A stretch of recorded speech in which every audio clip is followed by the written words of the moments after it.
Setting up shop. Hello, everyone, and welcome back to Setting Up Shop, possibly your favorite podcast, possibly just a bit of filler when you're waiting for another episode from someone else to come out. Either way, we're happy for you to be listening to us. We really appreciate it. Tell your friends, invite them in, and tell them to come and listen to our dulcet tones. Today, as always, it is myself, Dan, a woodturner from the UK, and joined by Rasmus Loen, a blacksmith from Norway. Hello. And Heidi Jacobs, a potter from America. Hey there. So this week, well, a little bit of backstory. We actually started recording last week, and then I had an epic power cut halfway through, which I think we've decided was an act of God telling us that what we were talking about was kind of dull. So we've decided not to revisit that topic because I think all of us were struggling a little bit with actually trying to make it engaging and relevant. And so we thought we'd take a step back this time and relax a little bit. And we're going to do it. We're going to talk about this. We're going to do a snobbery episode. Okay. And this might become a recurring thing. All right. This is an opportunity for us to purely voice our opinion. We are all three of us aware that this is our opinion. People will think we are wrong. That's fine. It's just those little things that kind of, when you've been going a little bit further along in your craft than being a beginner, you look at some things and you think, why do people think that's good? Or various other things. We are freely admitting that some of this stuff may come across as arrogant. We are not intending to offend anyone by this. This is almost, in a way, a bit of a vent episode. Okay? If you think you're going to be triggered by anything we're going to say, turn us off. Switch the button off, maybe skip the episode, ask a friend to listen to it, and get them to let you know if you think there's going to be anything in here that causes offense. It is not our intention. All right? So that being said, we're going to have a bit of fun at the same time. We're each going to pick one thing from either past or present within our own sphere of making, creating, crafting. And we're going to explain what it is, because there will be some listeners who may not be aware, and explain why we feel frustrated or otherwise about it. Okay? I think this should be fun. It'll be okay. It shouldn't descend into anarchy too quickly anyway. Well, we'll wait and see. Heidi, I'm going to descend upon Heidi first. Oh, wow. Because she's laughing the hardest. What's your first point of snobbishness in your craft? It's the consistent response to a broken mug or broken plate or something where it's, well, can't you just kintsugi it? So if you're not aware what kintsugi is, it's basically a Japanese technique of repairing ancient pottery. And this is a technique that's like really can be very difficult and can be very beautiful. It's a heritage technique. So in certain countries, porcelain ware is handed down from generation to generation. And when pieces break, it's custom to repair them the best you can. And people with the advanced skills are able to use gold luster to repair their pieces.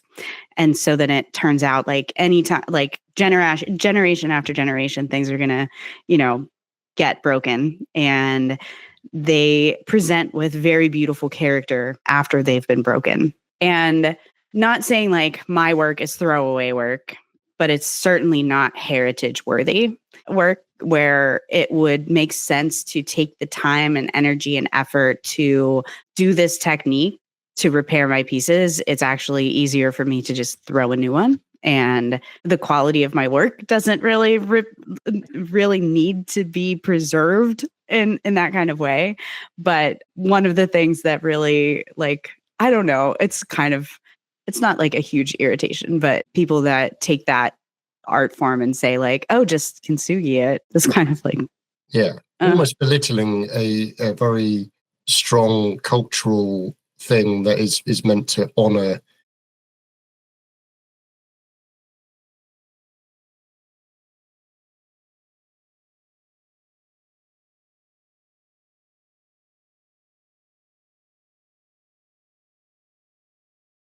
because we've experienced a similar thing in wood turning where people have done like fake kintsugi where they will they're turn a filling with like piece gold and powder. then they'll carve cracks into it and fill it with like gold wire or gold leaf or whatever and try and make it look like a ceramic, which if you are deliberately, if you're just experimenting with technique for the sake of experimenting with technique, great. If you're turning a one-off art piece, or if you've been asked to make a series that emulates that, sure, great, cool. But yeah, I think a lot of that, you've also got the risk of cultural appropriation, right?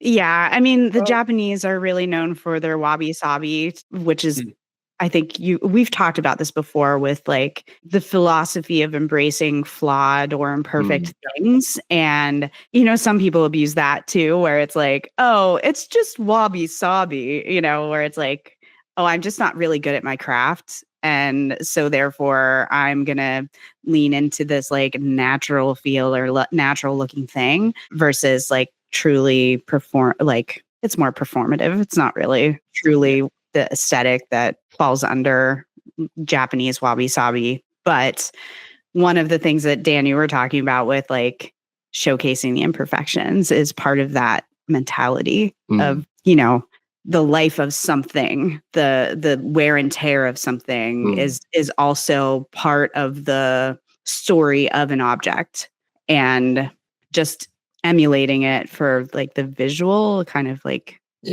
eliminates the whole story of the piece. Yeah, it feels like you're creating a false background. Yeah, exactly. You're taking a really well crafted original piece of art and then you're doing a Disney knockoff and kind of forcing it down people's throats and telling them to ignore the actual storyline because it looks pretty. Yeah, I think it like detaches you a bit from it. Go ahead, Rasmus. Sorry. No, the whole kintsugi is as far as I understand the Japanese culture of all of this, and granted, it's. I should just point out for the listener, sorry to cut you off, Raz. I should point out for the listener, Raz has actually been to Japan and has partially learned the language. So out of the three of us here, he is probably the closest thing we have to someone who's actually got some level of authority on this subject. So carry on, Raz. Yeah, I can pretend to have some authority, but like I know that there's a lot of depth to the Japanese culture that I don't grasp yet. And it's been at least 15 years since I lived there. So it's like pinch of salt and all of that. But like the Japanese, pretty much like the Norwegians in that sense, don't have a sense of cultural appropriation. So like they are more than happy to just share everything and like give everything out. But there's a lot of honor and tradition that goes with some things that they don't expect anyone else to understand. So they give you sort of the Disney version of their culture because that's what they think you can understand. And then they keep sort of the true essence of it for themselves. And the use of kintsugi inside the mental framework of wabi-sabi has kind of turned into that the way I see it. And I agree with Heidi here that it used to be a technique to put together something that was broken because you value the piece itself and the history it symbolized and the people you got it from. Then in the whole wabi-sabi thing, it is the fact of accepting that nothing is perfect. And there is a fair amount around the world of crafting traditions where you add a flaw on purpose because only whatever deity you believe in is perfect. So you're never trying to imitate perfection. You are adding your own flaws to it so that you're not trying to compete with perfection. That's interesting. I haven't heard of that concept before. Yeah, so that's maybe not a big part of wabi-sabi in that sense, because the culture in Japan is built upon an entire different religion than what we have in the West. Like they have nothing monotheistic at all. But then kintsugi is more of just respect for the piece itself and also accepting that something can break and still be useful. And that as an analog for human beings as well. Yeah.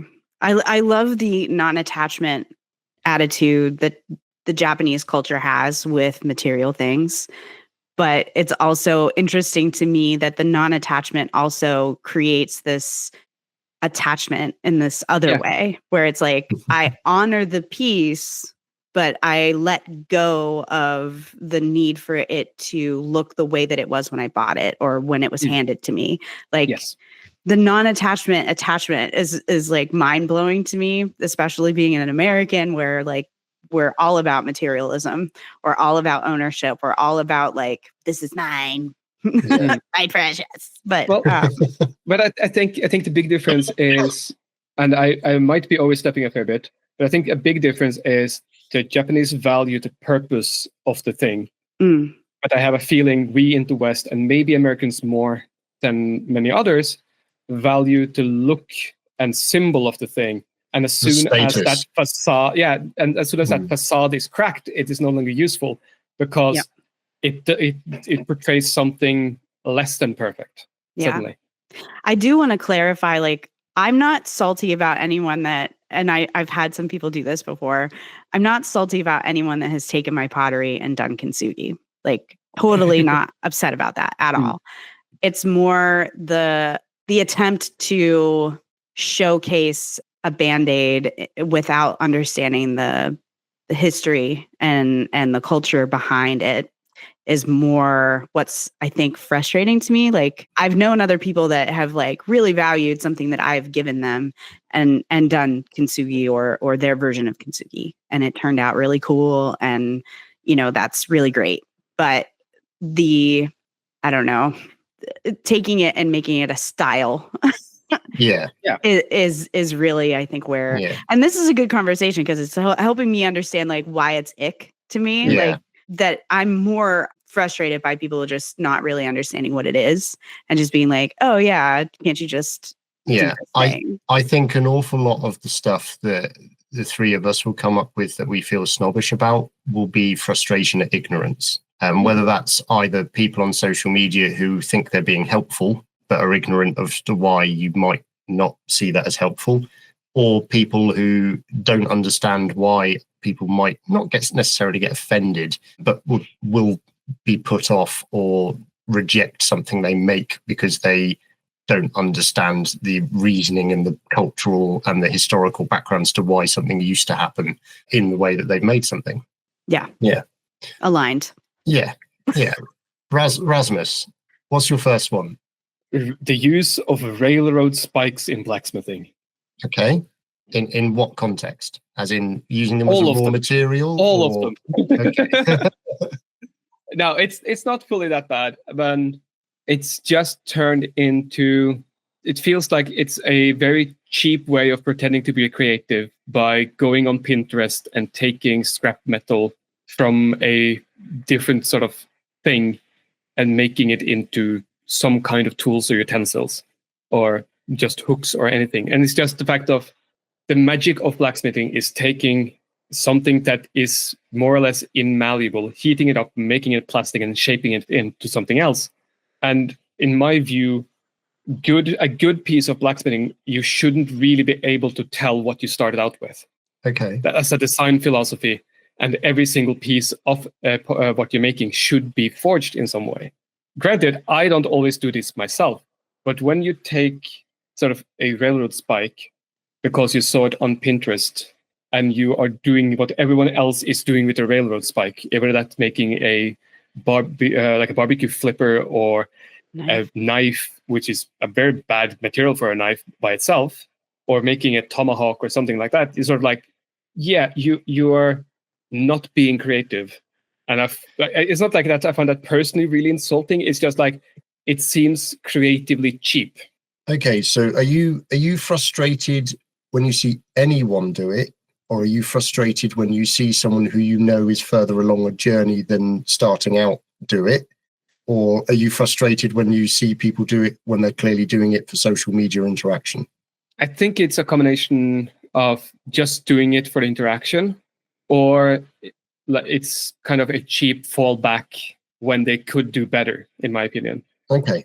Both creatively and sort of as a skill. Yeah, what I'm getting at is if someone was just getting into blacksmithing / metalworking and all they'd seen was a load of that stuff and they had easy access to railroad spikes and they made a thing, you're not frustrated by that necessarily as much as you are by someone who has got some knowledge and understanding and experience and access to better materials and tools, and they've chosen to I still think it's, I still would say I would consider it bad for a beginner to only focus on making things out of railroad spike, because you are limiting your ability of practice buy this material.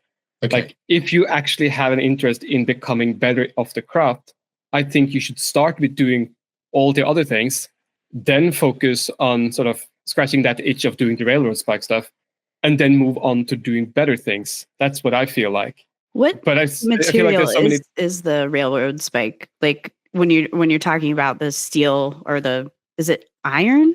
Is a railroad spike iron? All of it is basically steel at this point, but Okay. it's very it's very low carbon steel. Okay. Some of them have enough carbon that you can in theory harden it, and it might hold an edge for a little while.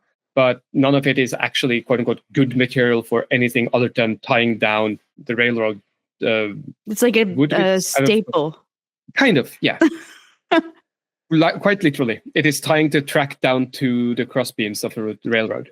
So, would you have the same reaction if someone was making something, had been requested to make something for a historical railroad? No, but that's a purpose. Place. Then it is with a good purpose. But there's a purpose before where they're using that material to make a thing. Yeah, but I think I'm not trying to be awkward. I'm genuinely trying to understand the kind of. I'm also trying to, like, Heidi sort of talk through, like, what is the essence of why this is annoying to me. Yeah. And I feel like it's like, if it is, in this case, portraying a connection to something else.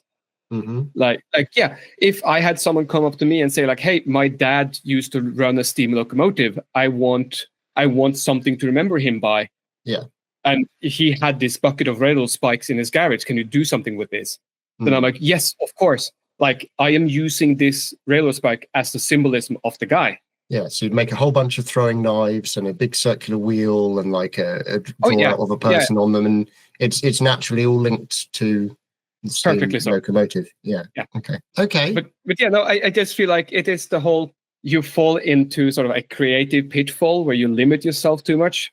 And like you said, I think it's "quote unquote" bad for the community to do so much and highlight so much of it.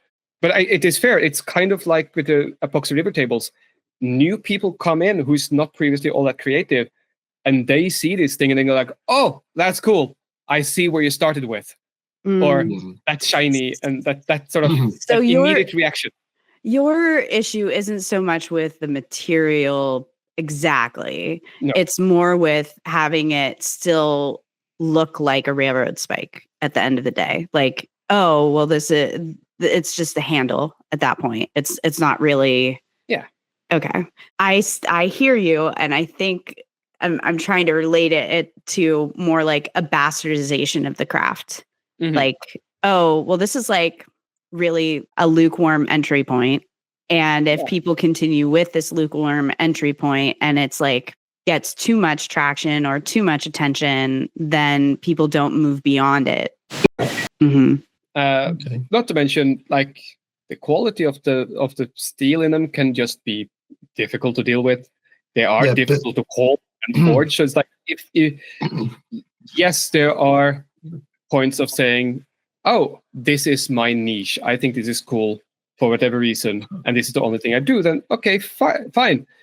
But I still think you're creatively limiting yourself a fair bit. Like, there's so many other ways of keeping an aesthetic of, like, the steam trains, if that's sort of your thing, outside of just using railroad spikes. Are you also frustrated when people use railroad ties as anvils? Like, you mean the tracks, you mean? Yeah. I mean, no, I'm frustrated by people trying to sell old railroad tracks off as anvils. Or like people who are cut into like I-beams or anything like that, and they have shaped them into a vaguely metal fabrication object.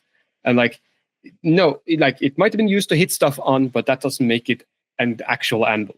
Mm-hmm. You have made a bell with a hard top. And that's kind of how I think about it.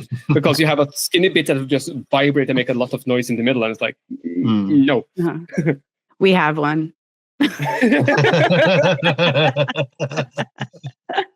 don't think it's ever been used, but we got we did get an actual anvil. I don't even know how much it weighs. It's small because we have a tiny little space for it. But and my problem, to be clear, is people mistaking it for an anvil and trying to sell it as an anvil. Oh, right. It, Yeah. it can be a really useful tool. And hang on, I have you've moved pieces into a of second one now. You've moved. Oh, Into a second sorry. one now. That's my lean fault. back a little bit. I just That's wanted some fine. clarification if you just hated railroads. Yeah, no, absolutely. He just hates everything to do with the railroad. Anyone who's ever worked on a railroad, it's just a whole railroad thing. He's like, fuck you, choo choo.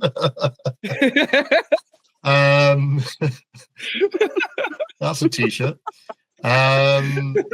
So, okay.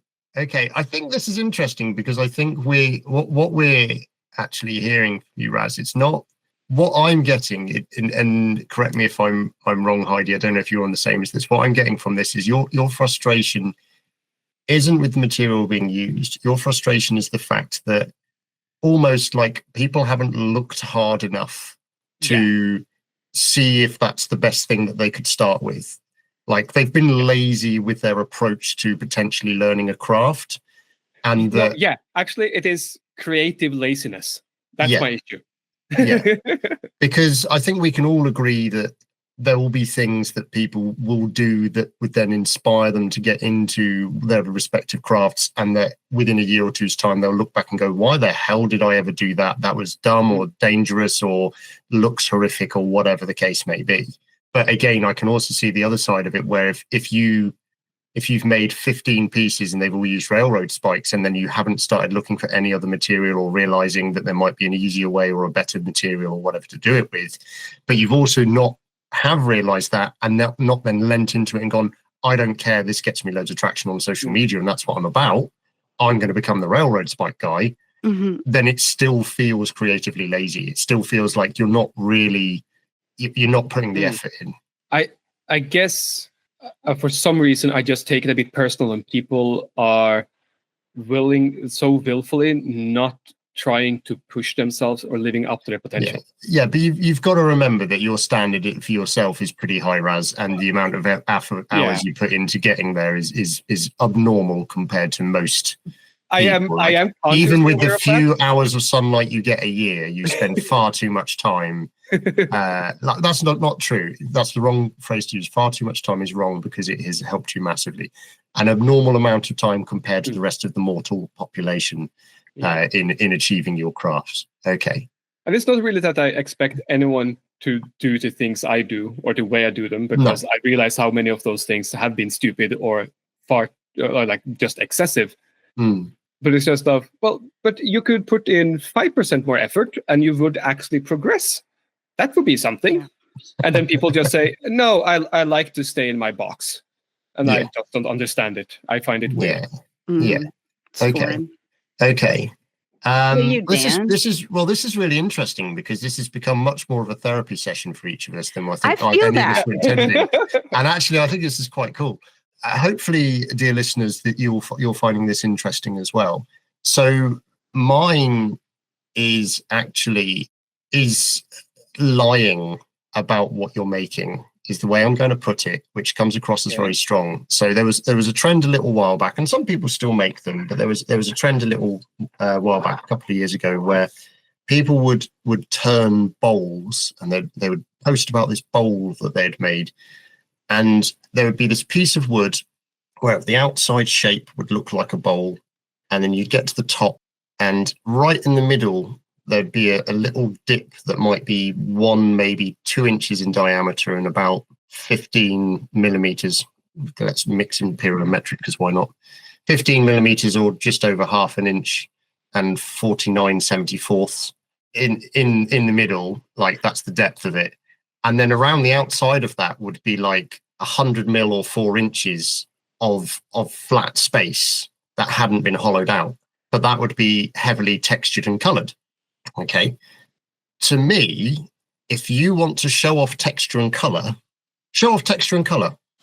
make a wall hanging piece, make like a really big disc and play with texture and color. If you want to play with texture and color on a bowl form, then turn a bowl form, play with texture and color, and don't cut that bit out the middle. Don't pretend that this is a functional piece and its function is that, because to me, a bowl is something you can put things in. Now, don't get me wrong, there absolutely you can turn a bowl to be looked at because it is art. I totally respect that as a function. And yeah, okay, you might still turn the middle bit out and no one's going to use it to put things in.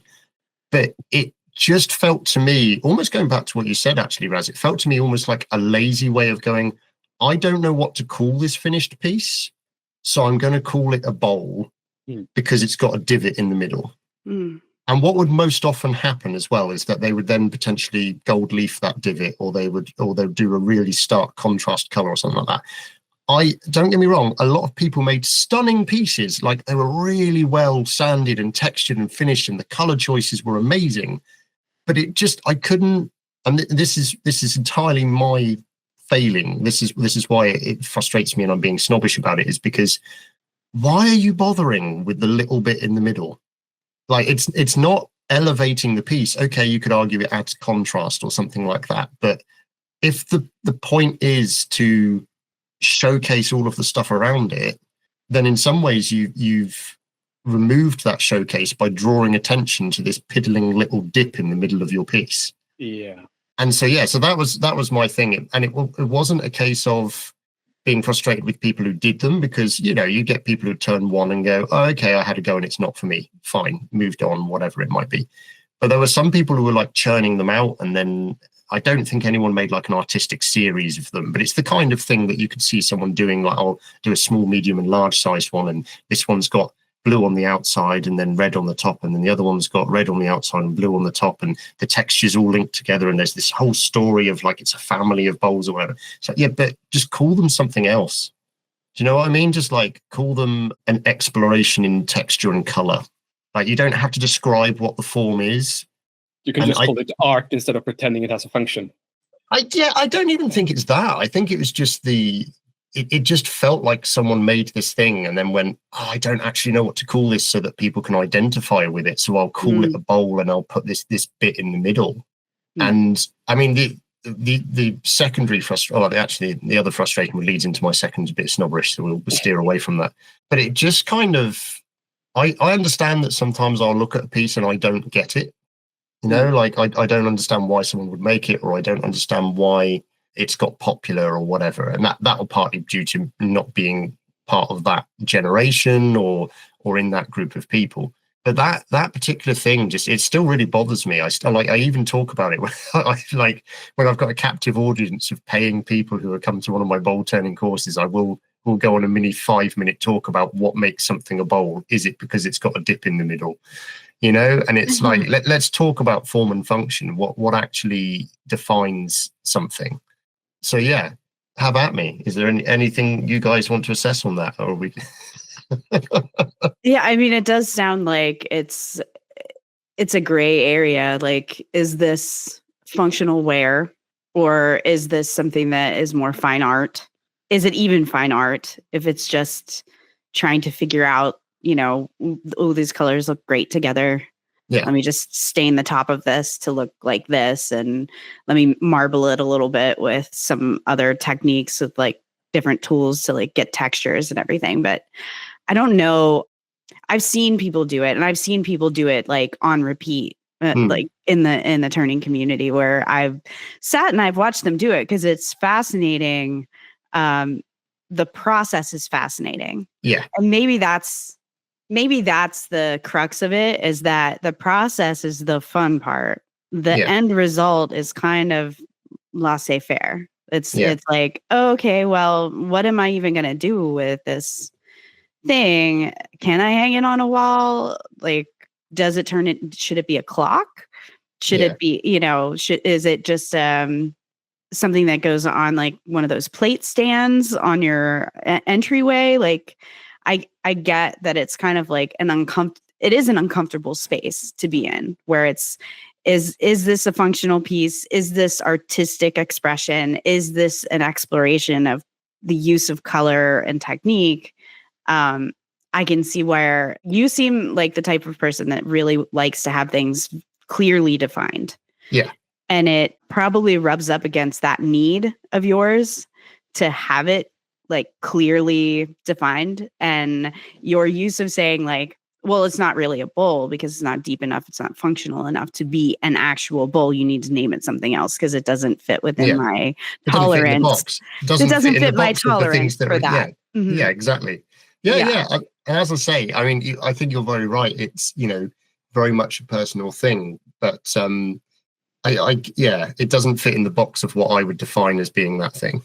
And did you feel like maybe your hackles were more raised because I feel like probably like 2020 to 2023 was like the heyday.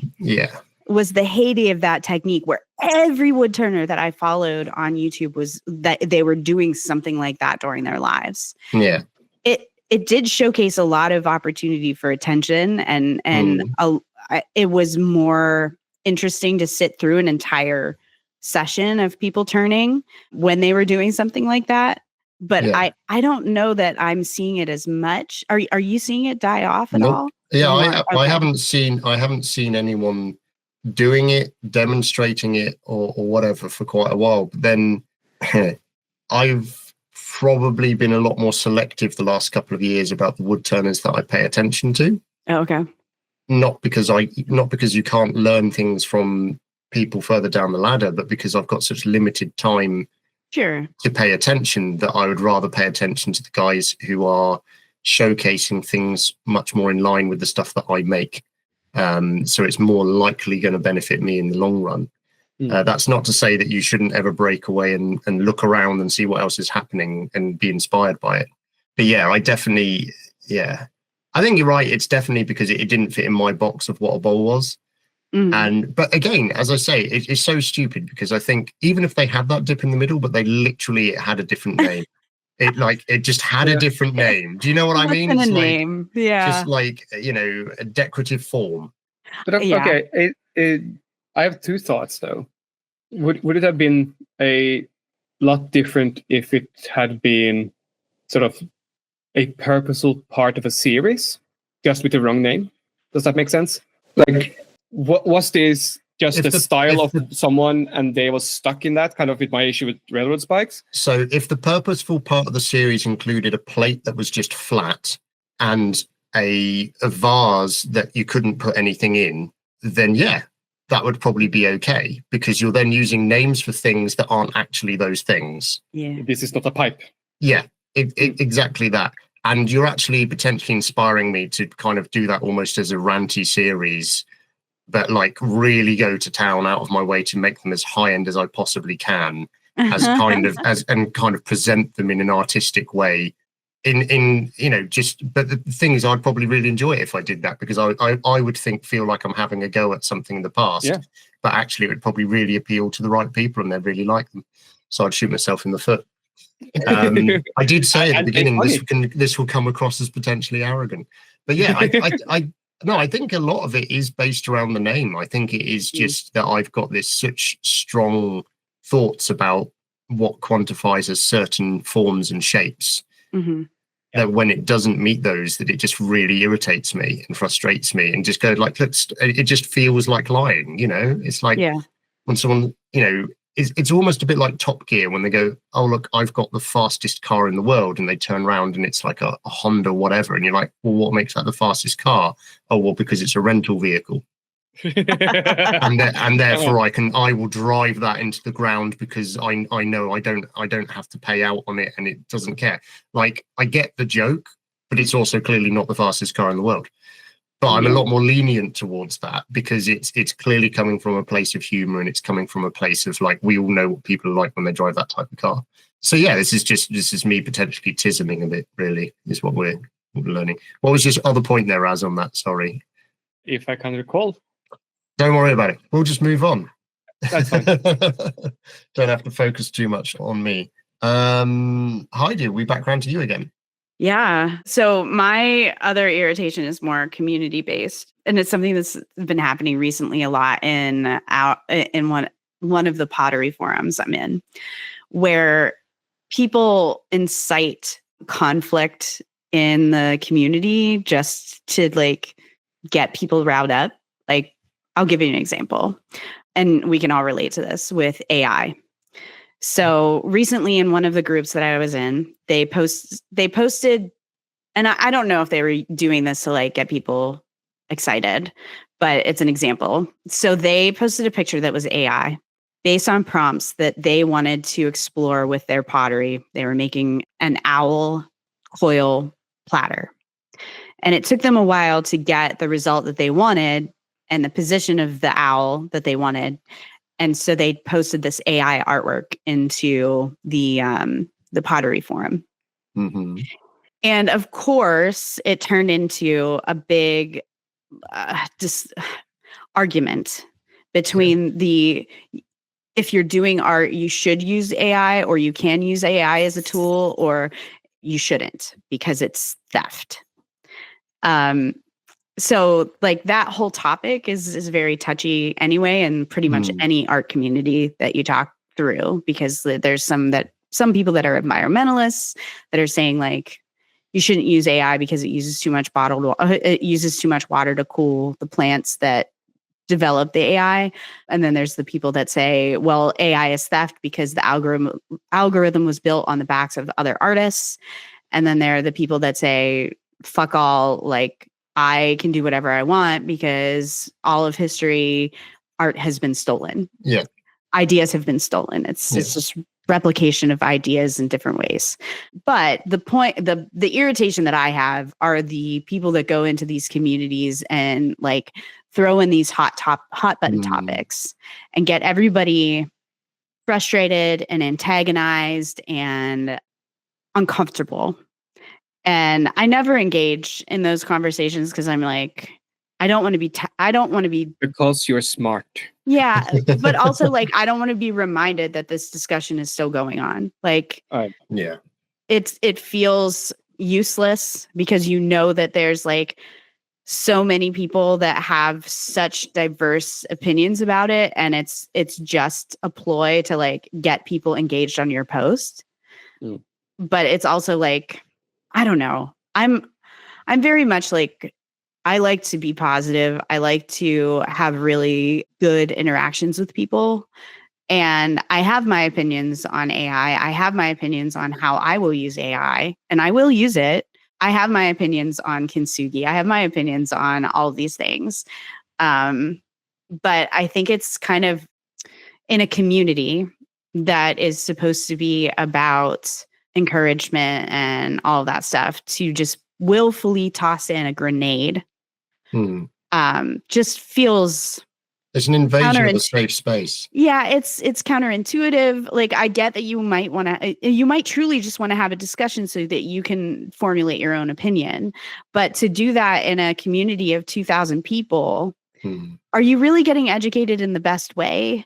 Or are you just inciting violence within the community? Like, it's really, and maybe I'm too sensitive, and maybe I, don't belong in those types of communities, but like, I mean, it's very female. frustrating. Of course you don't belong. I mean, I'm all femalings.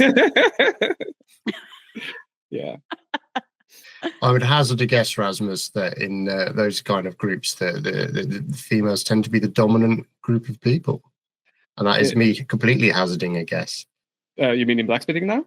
No, I'm talking about in Heidi's pottery craft kind of groups. It's pretty... Is it an even split? Yeah, I mean, historically, pottery has been a male-dominated field.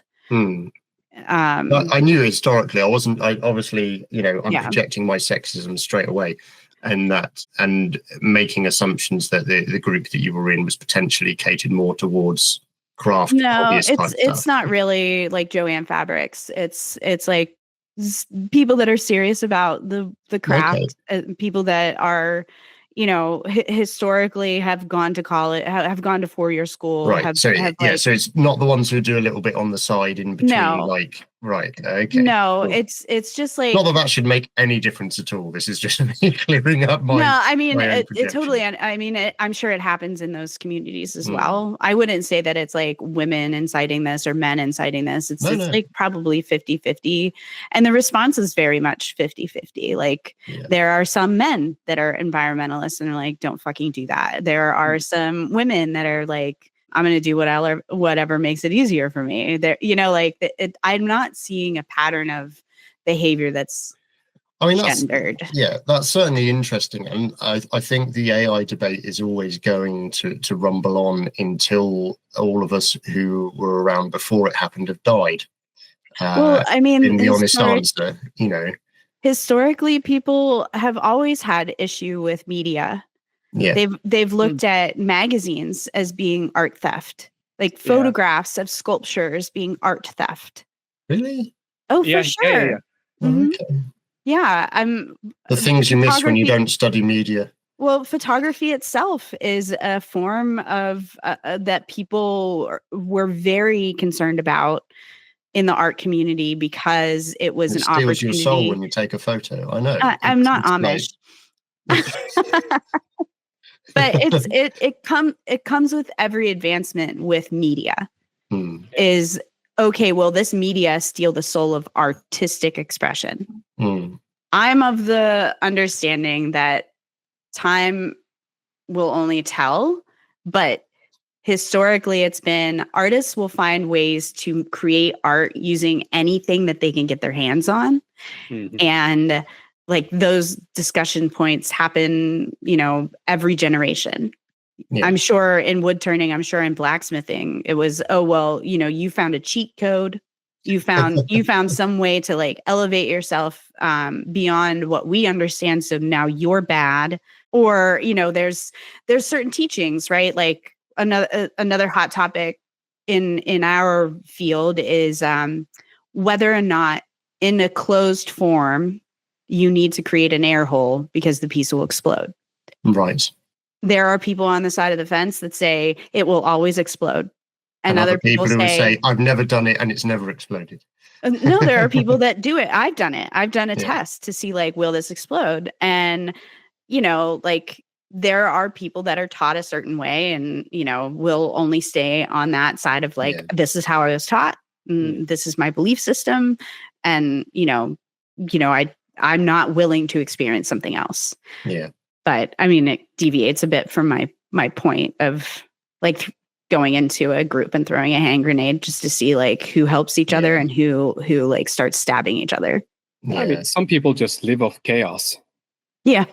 And you have those in all societies anyway. So it's I think it's also frustrating though in some ways that not that it is forgivable, but you could almost understand more if it was a public post on their own social media in order to try and generate interaction.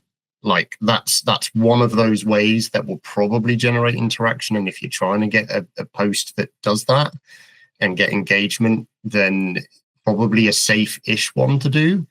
But the fact that they've not done that and they've come into a group that is for discussing technique or current trends or things to try and help people or whatever it may be, and there they've dropped the grenade, and then they've potentially, again, making assumptions, they've not then interacted necessarily with the people below them to have constructive discussions. They've just let it ride.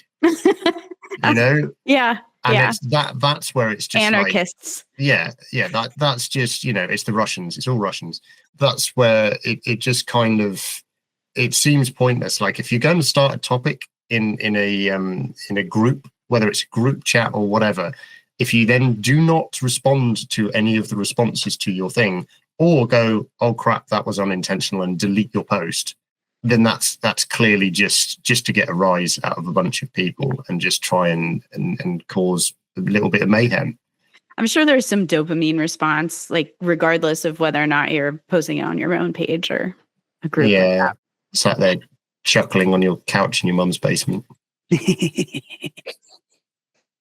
Excellent. Okay, Raz, second up. Depends how deep you want to go into your psyche now. Come on, we're gradually peeling away layers on each of us. Well, okay. I actually have two more, but I'll stick to one of them. No, that's fine. Do one for now. We might have another round yet. You never know. The ball bearing test on anvils. Yeah, I'm very much sticking to the blacksmithing theme in this. Good. But you'll have to explain it a bit more because all we've heard so far is ball bearing test. Yeah. So is that the weight of what ball can be borne by an anvil? What are we talking about? This is the quick and easy way to see if the face of an anvil is hardened. For the layperson, the face is the top bit. Yeah, the one you hit or try to hit metal on. Okay. A lot of people use this and try to measure it by sort of how many % of bounce back does it have. Like if you drop it from like 30 centimeters off, how high does it bounce back again, and all of those things, sort of to try to infer some kind of quality control on an anvil. Okay. And it doesn't mean anything apart from this thing is kind of hard. Okay. And so the actual test is dropping a metal ball bearing of a random diameter from a height onto the top of an anvil to supposedly test how well it has been created and what what forces it can withstand. Yeah, a lot of people try to, and I see this in a lot of blacksmithing groups, in a few anvil groups, and generally speaking, just on the social medias. People either trying to see like, oh, look at a really, really good anvil I got a hold of. Look at how this ball bearing bounces. And then other people are trying to be fairly scientific about it and go like, oh, it has like 90-something% recoil. No. Rebound. Rebound, that's the good word. We stick to that one. Rebound. Many 90% rebound. And think that means it's better, a lot better than an anvil that only got like low 90s or 80% or something. And the fact of the matter, it doesn't. Well, first of all, it doesn't actually matter to the quality of the anvil or how well of a blacksmith you are. Like, surprise, surprise. Another thing is, the ball bearing test was a thing that was done once, as far as I know. After World War II, soldiers were sent out into a scrapyard, probably in Germany, with ball bearings, and they were told to take the ball bearing, bounce it off the face of the anvils you see, and where it bounces good, those anvils we keep, because those were the anvils that had a hardened face on them, meaning they were harder than those where it was soft, where it dented the face of the anvil, where all of the energy otherwise would have gone. When it doesn't go back into bounce, it's plastic deformation. Okay. But you can't tell anything else from the quality of an anvil other than basically hitting it with a hammer and just listening to it and going like, yeah, that sounds hard. Or, oh, shit, I made a dent in it. Yeah, so you don't need a bearing to tell you that. No, and also, like, this is not scientific in any way. If you want to see the hardness of the anvil, you take the anvil to a hardness tester, a really, really highly specialized machine, and it will make a dent. It will measure the force used to make that dent and how deep that dent is with that said force, and you get a Rockwell number that tells you how hard it is. And that's it. So the bearing technique is the poor man's solution that's not really a solution. It's the same kind of test of taking two similar looking steel rods and hitting them against the wall and listening to the sound to figure out which one is harder. Right? Or just taking two similar looking rods of the same diameter and trying to bend it, and you use the one that is stiffer to bend for knives. It's the same kind of test. It doesn't mean anything apart from one is different than the other. See, my brain instantly was thinking about the amount of variables. Like, let's say you've got this ball bearing and you have no concept of what the makeup of the material is that ball bearing is made from, and then you're trying to say that that's the same as your hammer, which has got a completely different tool steel head, and says, well, if I drop this from this height, then I know I can get X amount of bounces when striking with my hammer before I need to take a break because I'm tired, or whatever variable you want to put on it. Yeah. But your data sets are different. Yeah. Like the amount of mass of the hammerhead and the size of the ball bearing are different. The material it's made from is different. The angle at which you're striking from is different. Like, yeah, okay. So your frustration is it with the test, or is it with the reverence and the belief behind the test? Yeah. So to be fair, there is something to the fact of hitting the face of an anvil to see the quality of it. Like, if you hit it lightly and dent it, then yeah, that's a really soft anvil. It will probably not last long in a hard work environment. If you take an anvil and you hit it pretty hard and it hardly shows at all, if anything, that's a hardened face. It will last a fair bit longer in a hard environment. If you're a beginner blacksmith, maybe forging a couple of hours a week, no matter the hardness of your anvil, you will never wear that out in your lifetime. And a lot of people seem to hold like the ball bearing test as some mythical, magical result that means that this is worth a lot more. This is a lot better than anything else. And it is not. We are still talking of a chunk of steel. So does it come back again to lack of education / ignorance and that kind of thing? Or has it come back to there are certain people who haven't realized it's not a valid test, but they've gotten very popular on social media and therefore people have held them with esteem and believe it? That's more the thing. Viral misinformation. Exactly. Russians all over the same again. kind of people talking of Damascus steel being the absolute best steel there is. It is like perfect in every single way. And it's like, no, if you make a knife out of Damascus steel, you are using a very, very difficult process to make at best a mediocre knife compared to using a highly specific type of steel for the application and and working around the properties of that steel. Yeah. Can I ask a off-topic question? With Go ahead. Why was Damascus created? Like why other than like visually stunning thing, is there like a purpose for it outside of just a visual thing? Yes. Short answer is it means you can take two different steels of one that is maybe too hard and one that's maybe too soft for application and actually blend them together and get a mediocre steel or a steel that has the in-between properties of both of them that might be better for this specific application. So it's a way of using up odd stock without having to buy more material. If we are ignoring all of the aesthetics properties. Yeah. If we're talking about like the original people who probably did this before. Yeah, I'm just trying to think pretty. What was the discovery and what is the purpose of it? So outside of like the viral, like, oh, this is really cool looking. So Damascus steel today is used interchangeably with pattern welded steel to mean when you use a process purposefully to get an aesthetic effect into steel. Originally, every single culture that was making steel, not iron, but steel, they had to do something akin to pattern welding to blend out the qualities of the steel as they were making it and make this into one solid piece that was homogeneous all the way through. Okay. Because when you are making steel, you only get carbon migration into the surface of the steel for the first like fraction of a millimeter, which means that if you are, which was the traditional quote unquote way in Norway, was you would forge out like maybe 2 millimeter strips of steel, and then only a fraction of that would actually contain enough carbon to be called steel after you had infused it, so to speak. Getting highly technical.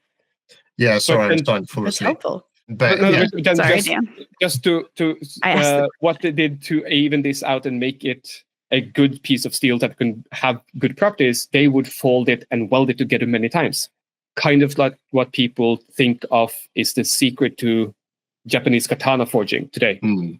Not what they actually do, but what people think they do, if that makes sense. What they always show in the movies. Yeah. Pretty much, yeah. So it's a mixture of lots of things. Cool. So I have to hasten to add to everyone, I'm falling asleep because I was tired before we came on, not because of what Raz was saying. My brain did drift off a little bit. I'm not going to lie about that.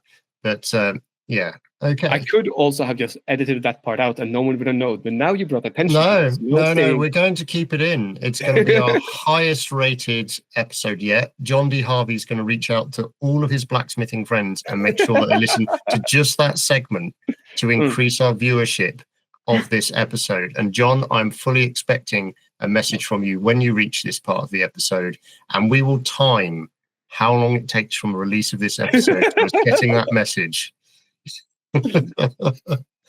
Well, I think what's proved really interesting is that we started this episode with the intent of potentially, as we said, having a bit of a rant and getting a few things off our chest and having a bit of fun, which is I think we've kind of done, but at the same time done quite a lot of self-help and analysis for one another of trying to get to the root cause of why things bother us. And, you know, I think it might not be a bad thing for every other season. Maybe we do another episode like this if we feel there's enough for us to talk about on this kind of a thing. because in all honesty, it does make you sort of, evaluate why have you got to this result, and then what are you going to do about it? Is it something that you can either go, oh, okay, this is my issue and I just need to move on, forget about it, or in Rasmus's case, on two different things, he clearly needs to put a huge amount of data out into the world to educate the prospective blacksmithing community, which is why I'm writing a book. Which is why he's writing a book, which he will keep dropping in, by the way, dear listeners. He's been mentioning to us that he's writing a book for at least 2 years now. And all we've seen is him spending a lot of money on other resource material to help him write the book. Isn't that how you write the book? Well, you actually need to put pen to paper or hands to keyboard to start creating, at least steal like an artist and copy and paste extracts from the books you've bought. Yeah, that I can do. Okay, fine. That's fine. Which leads me comfortably onto my second snob thing about people stealing. No.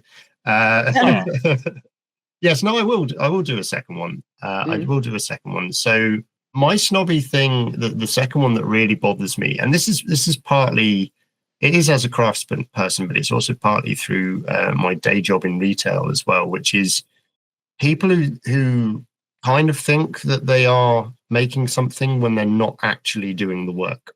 Okay. So we will get people come into us at the shop. So for those who don't know, I work for a company that sells timber and planking.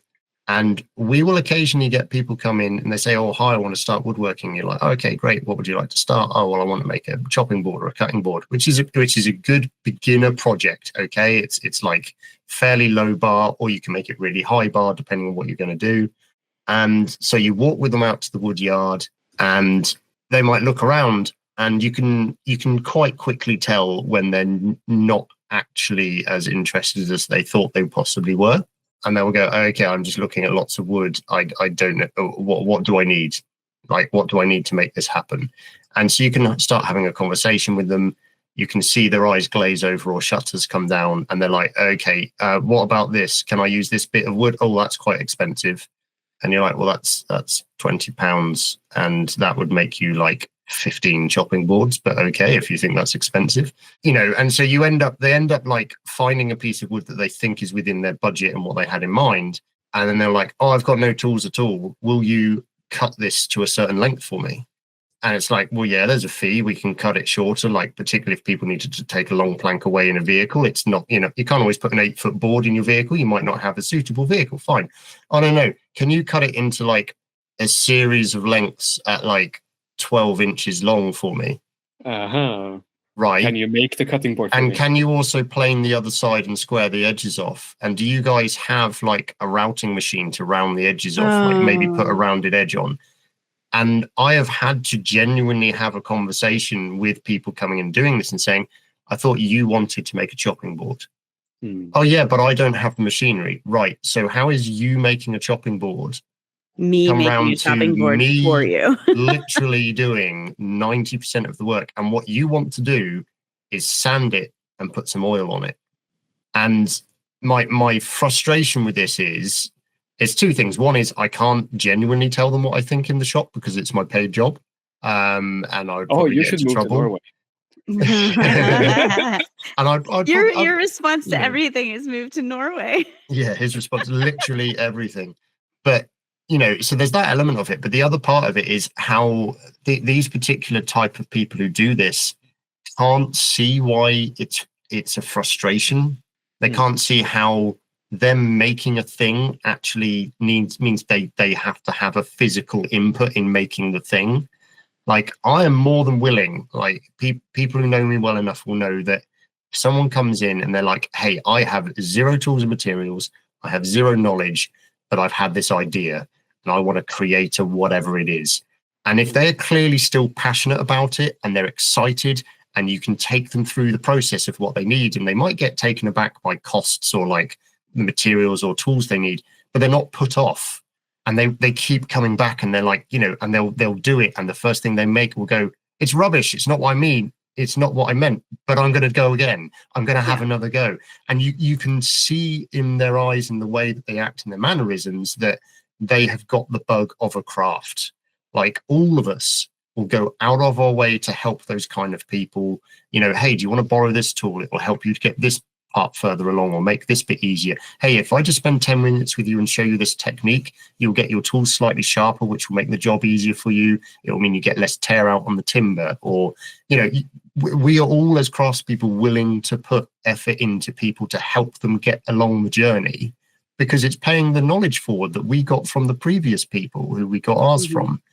But to have someone walk in and want like a flat pack craft project, but not be honest about it, send them to IKEA. Well, yeah. I'm waiting for IKEA to release the flat pack chopping board kit, because it is the kind of thing that would be achievable. They probably haven't done it because the oil would be flammable in shipping or something. Yeah, probably. But like, do you know what I mean? It's that kind of thing of, it's like people go, oh, I did a pottery experience day, and what they mean is they sat and painted flowers on a mug that someone else had made. Yeah. And it's like, that's not a pottery experience day. That's painting on a piece of pot. Like, you've not had any interaction at the mucky stage to get it to that point. And it just feels like people who don't want to get their hands dirty, and they do tend to fit a stereotype, and they do tend to rock up with their coffee in their hand kind of thing. Like, they're not prepared to like move things. We take them, the way we sell timber at our places, it is a self-selection area. It's all racked up. It's behind chains. You hand a person a tape measure and say, if you take a chain off, rifle through the stack, please be a bit careful. If there's something too heavy, give us a shout and we'll help you move it. Otherwise, be tidy and put the chain after you. And they look at you and like, I'm going to have to touch the wood. I'm going to have to like move things around. I'm going to have to get my hands dirty. Like, yeah, my time is precious. You can't afford to pay me to go through this with you. Like, this is the trade-off. Either we put the price up on the timber and I literally handpick this out for you and tell you exactly why you should choose this piece of wood, or you've got to put effort in and learn stuff. I have sort of some of the same feelings, I think, about people who say they have forged a knife when they have only been sanding it. I think that sounds like a very controversial topic of conversation in the knife and bladesmithing world that we're not going to cover. Well, I don't think it's controversial, but I am very deep in the blacksmithing camp, so who knows? Yeah, I mean, let's like look at that at face value, right? Like, there are people that look, and I've said this before, looking for cheat codes. They either want to make money off of you doing something for them, or they just want the badge of honor to say, like, I am this. Yeah. Here's my proof. Here's a photograph of me doing this thing, but I didn't actually do it. In ceramics and in pottery and everything, yes, you're right. There are these shops that give people an opportunity to glaze pre-made pieces. There are shops that give people an opportunity to throw for the first time. And 9 times out of 10, it's the teacher centering the clay so that the person can throw and say they did it. And it's really what they're paying for. It's just an experience to say, like, oh, I got to try this thing. But yes, I do agree that it's frustrating when people come out of that experience and claim to be something that they're not yet, because they had this one experience, or I dipped my toe in and I had this adjacent experience. I don't think it's even necessarily that, though. I think it's I can get people going to have an experience. I totally understand that. And like, the person who's teaching has got, right, I've got 3 hours to accelerate you through this process that you've never done before. And you've got to safely reach the other end. And you've got to enjoy it so that you tell all your friends that they should come and spend money with me and do it as well. Like, I get that thing. I think it is the proper equivalent would be someone walking into any of our workshops for a lesson, for like an introduction to your craft, and then doing their utmost to get you to make the thing for them the entire time they're there. Yeah, I've had that of like when I used to do like the painting nights. I used to help support a friend of mine with like craft nights. We did this like pop-up craft thing, and people just wanted to drink and socialize and have someone make the craft for them. Yeah. And that is irritating. I have a question, Dan. Have you been able to convince some of these people, these sort of second-hand makers, to actually start doing the making themselves? It in the 9 years I've worked there, it's probably happened 5 times. So this is not, I'm very glad to say it's not a frequent occurrence. Out of those 5, I've probably told 4 of them, we don't do that. You've got to make it yourself. That's the whole point kind of idea. There was one couple who came in who wanted to, for their first wood turning project, not first project of this type, the first wood turning project ever, was to make a circular resin river coffee table. Oh, and with having no tools, knowledge, or experience. Now I started it with saying, right, okay, so what level of experience are you? And they were really honest up front and said, look, we literally know nothing at all, but we want to do a project together, a young couple, new house. This is our thing. We both really like the aesthetic. This is what we want to do. And I'm like, you do know that making a circular one can be quite tricky. Yeah, but we've done a bit of research and we've seen you can get like a router with a jig and do all this kind of stuff and everything else. Sorry, let's be correct. They said, we see you can get a router and a jig. And I'm like, no, a router is the thing you use to get the internet in your house. A router, spelled the same way, common mistake. But a router is a high-speed, very dangerous piece of woodworking equipment. I went through with them a rough idea of costs of materials and then a rough amount of time it was going to take them to potentially make it themselves if they were successful the very first time they did it. Mm-hmm. Now, we are fortunate that 10, 12 houses away from where we work is a guy who has spent the last 5 years making coffee tables, dining tables, or whatever using resin and wood, and has shop with us frequently. And he is an exceptionally generous man because he's doing all this after he's retired from his day job. And I rang him up and I said, hey, look, mate, I've got this couple here. They want to do this thing. Are you like at any stage in that? He said, yeah, I've got one at the moment. I'm actually just about to pour one. Like, we're going to do it this afternoon. I said, fantastic. Do you mind if they come up and just have a conversation? He said, no, absolutely, send them up. And so I said to them, I said, look, I want you to go visit this guy. I said, I know you came out here to buy stuff. Don't buy anything from me now. Go and see this guy. He's literally the guy to see. He can tell you all of the different things. He can tell you what to avoid and all of that kind of stuff. So they went up there and they spent 3 hours with him up there, and he took them through the whole process, like free of charge, nothing to do with it, everything else. And I didn't see or hear from them again, but he came and found me 2 days later. And I said, oh, how did you get on with the couple? I said, oh, fantastic. I said, all right, okay. So what they're going to do is we're going to make a table together. Oh. And so they came back and bought the timber from us and they bought the resin from us, but they then went to him and he taught them free of charge and took them through the whole process and said, look, we're going to use my machinery, we're going to use my kit, we're going to use my knowledge, but you are going to make the thing under my supervision. So he minimized the wastage, he minimized, because I don't know about anyone else here listening or you guys in front of me, pouring resin, which is not cheap, as a young couple in your new house, when money's tight, is not an experience that is going to be anything less than highly stressful, particularly if it goes wrong. Or rather, especially as you soon realize, oh, this is going wrong. Yeah. Like, why does it not appear to be filling up? Oh, there's a gap. Oh, we're on carpet. Oh, and just it could go everywhere. And so he was able to remove all of those potentials for error and to give them confidence to do the thing. But that is, as I say, that's the 1 out of 5 out of 9 years of people. So they still made the thing, but they did it under heavy supervision and the guidance of someone who knew exactly what they were doing. But they wanted to make it and they did make it. But they asked the right questions and they showed the right information and they accepted the fact that it was possibly beyond what they were expecting, despite everything they'd seen on the internet.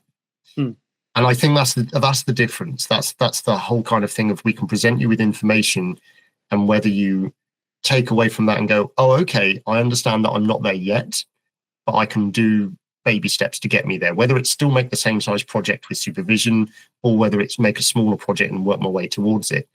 But to just not acknowledge the fact that actually you have no interest in doing the thing and that you want someone to make it for you and then you just sand it a little bit and put a bit of finish on it and claim you've made it. I mean, I think it just riles me up. I think it's because for me personally, what I do is like the first hobby that I've not given up. It's the first one that I've kept at and I've developed and I want to become such a level. I have aspirations to become a high level at what I'm doing. And in order to get there, I really need to put more effort into practicing. But that's another story. But, because I've got that and I want to give myself that drive and the practice to get there, and then to see someone else try and cheat code it by piggybacking off my knowledge and experience, it just really rubs me up the wrong way, and just kind of makes me feel like, well, why should we help you out? Why should you be the one to get that kind of thing that for you to walk away? I tell you what, it really makes me want to do is it makes me want to make the thing for them and then take a massive branding iron that says made by, and like brand deeply into it so they can't sand it out without ruining the piece, and then hand it over to them and say, that's free of charge, you can have that one, go and tell all your friends, without any spite at all. I clearly don't have any undercurrent of anger issues whatsoever. I'm a lovable teddy bear. It's all fine. Exactly. Sort of. Anything else we want to cover, guys? We've run slightly longer on this one, but no, this was fun though. Yeah. I mean, therapy's normally 50 minutes, I'm told. We're at like an hour and 16, but we'll take the introductions out and all that kind of stuff and the random tangent into blacksmith science, and we'll be down to about 20 seconds. Random at all. I asked for it. You did. You did ask for the conversation. Absolutely, no problem at all. I shouldn't comment like that when I know I've gone off on tangents much longer and less interesting. Okay, guys. Well, it's good to chat again. Join us in a fortnight's time, and you'll have to remember, because I never remember to post about it. You just got to have it scheduled in your thing that it pops up. I know we keep saying it, but genuinely, please tell everyone, tell all your friends, your family, anyone you like, if you can work out a way to set up multiple accounts on your favorite streaming apps for free and chain listen to all of the things, then that would be our cheat code to boost numbers. That'd be amazing. You can even listen to them on mute. The algorithm doesn't care. Yeah, listen to it on mute. The algorithm doesn't care. That feels like a really sad T-shirt. Or a really, really passive aggressive insult. I listen to your podcast on mute. That's a lot of sass. Okay, guys, you can tell I'm getting more and more tired now. It's been lovely chatting, as we said, and we do appreciate the fact for those of you who do listen to us. And if you ever feel willing or able to reach out, either put some likes on our social media about it, or just pop us an email or even a little message and just say thank you. Doesn't have to be a massive thing, or just say like what you're doing or anything like that. Or even if there's some negative comments about me talking far too much, that's absolutely fine. Be prepared for a long answer. As always, you can find us at Setting Up Shop. That's at setting_up_shop, SHOPPE, on Instagram, or info@settingupshop via email. You can find me at tarrant.co.uk, TARRANTS, Tango Alpha Romeo Alpha something TS. You'll forget what N is every time. .co.uk. You can find Rasmus at Rasmus Loen, and you can find Heidi at Whitehall Pottery. Thank you, everyone, for listening. If you're still here at an hour and 20 minutes in, catch you next time. Bye. See you. Bye.